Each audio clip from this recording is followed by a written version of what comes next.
हिंगणघाट येथील घटना अशी की सध्याची मुसळधार पावसामुळे शेतकऱ्यांचे नुकसान झाले। त्यामुळे शेतकरी हताश झाला आहे। सरकार निव्वळ घोषणा करतात पण स्थानिक पटवारी यांनी देखील येऊन पाहिले नाही। अशा परिस्थितीत हिंगणघाट तालुक्यातील 24 पटवारी पॉंडिचेरी फिरायला गेले। महसूल सेवकांचा संप सुरू असताना सुद्धा केरळ पॉंडिचेरी फिरून आले पटवारी। पॉंडिचेरी केरळ येथे 15 दिवस करिता फिरायला गेले तर सतत मुसळधार पाऊस सुरू असताना शेतीचे पंचनामे सोडून हे निर्लज्ज पटवारी गेले होते फिरायला।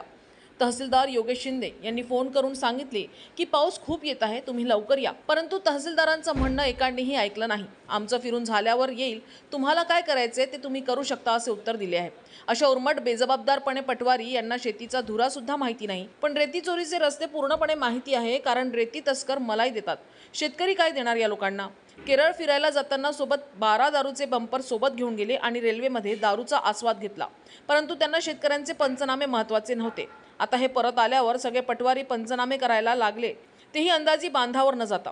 त्यांना कुठली माहिती, कारण सगळे कोतवाल संपावर आहेत। अशा बेजबाबदार पटवाऱ्यांवर वर्धा जिल्ह्याचे पालकमंत्री पंकज भोयर व महसूल मंत्री चंद्रशेखर बावनकुळे योग्य ते कारवाई करणार का व शेतकऱ्यांना न्याय देणार का, असा शेतकऱ्यांचा सवाल आहे।